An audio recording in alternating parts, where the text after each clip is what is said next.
बोली श्री रामचंद्र की जय, मापति महादेव की जय, विश्वामित्र तुलसीदास की जय, बोली माता पिता गुरु गोविंद की जय, बोली गुरुधर महाराज की जय। श्री रामचंद्र की जय।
भगवान रामचंद्र की जोड़ी कबलवा कोटि कोटि प्रणाम हवे, कोटि कोटि नमन हवे।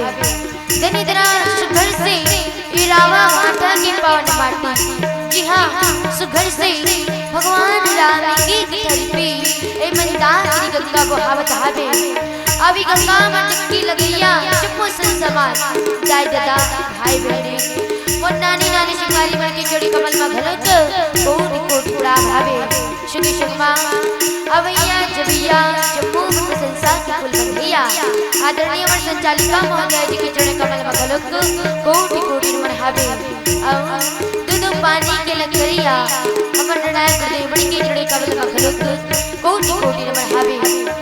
राम कथा के संबंध में संतरी बाबा गोस्वामी जी महाराज का कि राम अमित अमित गुण, राम अमित अमित गुण, अमित कथा विस्तार असुन ही न अचरज माने हैं जिनके विमल विचार।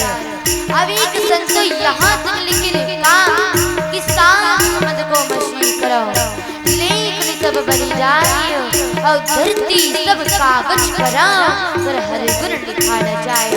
भगवान स्वयं रखते हैं और कथा तो रखते हैं। राम की कथा अष्टम शेष शारदा ऋषि मुनि वेद पुराण बखाने कर सके न, तब फिर हमारे संत नानी नानी ललिता में का बखान कर सको। पर रामचरित मानस के नीचे लिखे चंपाई जो हथियार करा आप पढ़ के आगे में पढ़ के सुनाएंगे कोशिश करबो कोई प्रकार की गलती हुई तब फिर अपन नहीं कर समझ के माफी दो। हमर जीने कथा मत चिंता करबो वो एक पावन से सुंदरी कांड की कथा प्रसंग। अब ये सुंदरी कांड की कथा प्रसंग दो क्रमांक भावे 5 जहां संतरी बाबा गोस्वामी जी महाराज की लिखा कि राम युद्ध गृह शोभा वर्ण जाए और नव तुलसी का ब्रह्म तहा देखी हरत का दीदार। हनुमान जी महाराज तीन माता सीता की खोज करत विभीषण जी महाराज के भवन घर पहुंचे। अब विभीषण जी महाराज के भवन की सुंदरता ऐसन जिकर बारे में कुछ कहे नहीं जा सकते। आओ जयमा जी का प्रयास करबो। एकर पहले ज्ञान बुद्धि की दिव्या गजर महाराज करना लखल कर बोलिए श्याम रामचंद्र की जय।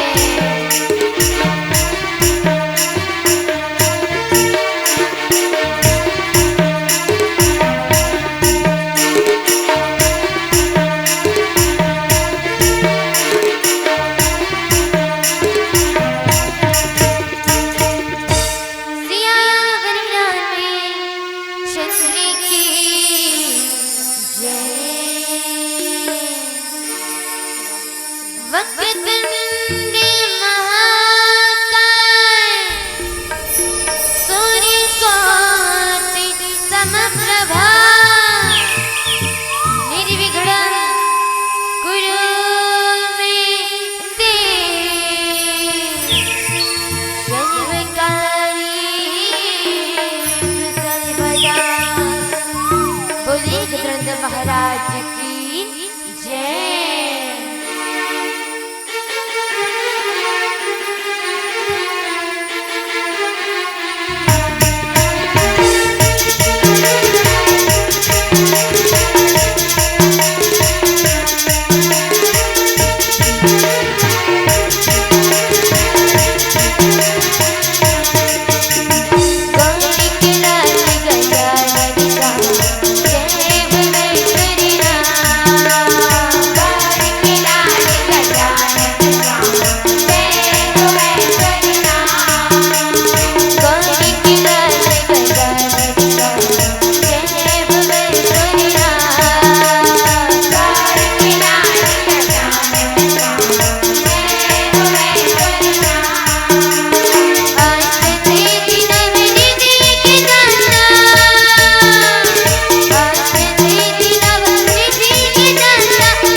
व्याप्तमेन चराचरम् तदिपदं दरिततन्नेन तस्मै श्री गुरुवे नमः। अतुलित बलधामं हेमशैलावधेयं दनुजवन कृशानं ज्ञानिनामग्रगण्यं सकलैर्गुणनिधानं वाणिरामधीशं रघुपति प्रिया भक्तं मातजातं नमामि। रघुपति प्रिया भक्तं मातजातं नमामि। श्री तुलसीदास जी की पद कमल बारंबार मना गुण गावब सिया राम के हनुमत हो सहाय। सियावर रामचंद्र की जय, उमापति महादेव की जय, पवन हनुमान की जय। सभा में तुलसीदास जय, बोली रामचंद्र भगवान की जय। एक बार पुनः आप जम्मू जिनकी चुड़ी कबलमा कोटि कोटि प्रणाम भावे, कोटि कोटि नमन हावे। ले चल तुम्हें आप सब लोग सुंदर कांड की कथा प्रसंग के रहा। अब ये सुंदर कांड की कथा प्रसंग है ना, वास्तव में ये कथा प्रसंग में होत का है, थोड़ी की हम सब विचार करने के प्रयास कर। ये सुंदर कांड की कथा प्रसंग जहाँ आज हनुमान जी महाराज इतना माता सीता के खोज करत करत करत करत करत सुगढ़ से रत्ना माँ आगे बढ़ते, और जब रत्ना माँ आगे बड़ी महतारी हो तो हनुमान जी महाराज की आगू में 3 बाधा आते। अब 3 बाधा कौन कौन है? सबले पहली कौन है? सुरसा। तो कहने का कि सांप मन की महतारी सुरसा है नी, और सांप मन की महतारी सुरसा है तेना ऐस। सुरसा नाम हिनके माता, और पठ इन आई कहे सही बाता। जैन हनुमान जी महाराज की बल और बुद्धि की परीक्षा लेने बर आथे। और दूसरा कौन है? सिहिका। दूसरा कौन है? सिहिका। और सिहिका के सारी जानता महतारी हो तो कर संबंध में गोस्वामी जी महाराज ने कहा कि निश्चरी एक सिंध महाराज, और कई माया नभ के खग है। जीव जंतु जी गगन उड़ाई, और जल लोक तिनके परिछाई। सिहिका वो है जिन हाँ आकाश में जितना भी जीव जंतु ना तो कर छैया ला धल, और जब छैया ला धरे तो जीव जंतु मन उड़ नहीं सके, समुद्र के पानी में गिर जाए है ना, और समुद्र के पानी में गिर जाए तो सिहिका कर जीवन की नाश कर डाल। अब इसने कपट हनुमान जी महाराज के संग में भी करना चाहिए, लेकिन हनुमान जी महाराज तुरते हुए कर वाला मार कर काम खत्म कर देते। तीसरा कौन मिलते? लंकड़ी, ये लंका के रखवारे ला करत रहते है नी, किनके नाम लंकनी एक नश्चरी, और 100 का चल सी मोहड़ंदरी। हनुमान जी महाराज ने रोक ली लंकड़ी है, और रोकी कथी किया रे बेटा कहां जात है? कुछ कर। अरे लंकम जैन चुरा तू ही मोर भोजन आए, हुई मोर खाना आए, तो ते कते कर मोर बिना पूछे कत हल लंकम खुश रह जावत। ऐसे की कहते मैं तो मार के खाऊं ऐसे की। हनुमान जी महाराज की सच्चा ते चोर के भोजन करता, चोर के भोजन ला करतो कहीं कथा तो जाना सबले बड़े चोर तो लंका में बैठे। कौन? तो लंका के राजा लंकापति रावण, जिन्हा पर वस्तु या चीज की चोरी करके नहीं ला, बल्कि जगत के माता की चोरी करके ला है, जगत के जननी की चोरी ला करके ला है। जान ओला खाबे मोला खाबे ऐसे कहीं ये कहानियां मुटिका एक महाकपि हनी, और रुद्र मट और जब मटका पड़ी उन उल्टे करत भुइयां में गिर गए। अब कथे नहीं कि छत्तीसगढ़ ही में कहावत है, जैसने खाबे अन्न वैसने होते मन है नी। आतिक दिले लंकनी इतना लंका के राजा रावण के अन्न खात रही, तेकर सती ओकर का कोठियात रही, लेकिन जब मोटे कहा परी त खून की उल्टी करी तो हिम श्री रावण के अन्न निकल गए। है नी। और तेकर सती आगे चल के उस सत्संग के बारे में चर्चा करते और कहते कि हनुमान जी तात संग अपवर्ग सुख दर हितला एक अंग अतुल न ताही शकल मिली जो सुख लव सत शब्द। हनुमान जी स्वर्ग और मोक्ष के जब वो सुखला तराज एक ढार रख जाए और दूसरा ढार क्षण मात्र के सत्संग के शुक्ल रख जाए हनुमान जी तो सत्संग ढार के पड़ रहते हैं हाँ भारी हुई मैं क्षण मात्र के जिन सत्संग के चुक है भारी हुई। निश्चित रूप से सत्संग की महिमा बहुत महान है और ऐसे सत्संग के बारे में चर्चा करते और फिर माता सीता लक्ष्मण रद्दम आगे बढ़ते और रद्दम आगे बढ़ते तो गोस्वामी जी कहते का कि मंदिर मंदिर प्रतिकरी सदा और देखे जहाँ तहाँ अगणित जोधा। आज हनुमान जी महाराज रावण के लंका के एक मंदिर लग खोजत जाते बात में एक बड़ा विचित्र बात लागी का ये बात कि लंका जो निशाचर मन की नगरी है और मंदिर का लग थे विचार करके देखो मंदिर का लग जी हाँ या तो भगवान के निवास है ये भगवान के भक्त के निवास है ये संत के निवास ओला का कथे मंदिर तो लंका में तो देखबे त ना तो भगवान के निवास है ना कनो संत के निवास रे ना कनो भगवान के भक्त के निवास रे तोला कागर मंदिर की हुई बात जी आ हनुमान जी महाराज कौन है एक संत और संग में भगवान के भक्त भी है। आज माता सीता ला खोजत गीस हनुमान जी महाराज रावण के लंका के एक एक घर ला खोजत गीस अब एक एक घर में हनुमान जी महाराज की चरण कमल के चिन्ह पड़ी तिकर वजह गोस्वामी जी महाराज ने लिखना पड़ते कि मंदिर मंदिर प्रति कर शोभा और देखे चाहता अगणित ज्योति यानी बात सीता नहीं दिक्कत लेकिन अनगणित विद्या दिक्कत और कौन दिखे दूसरा नजर भवन दिखे ता विभीषण जी महाराज के भान और कर सुंदरता कैसन तकहिन की रामायुध अंकित गृह शोभा वर्णि न जाए नव तुलसी का वृंद तहा देखी हरा सा कबीरा।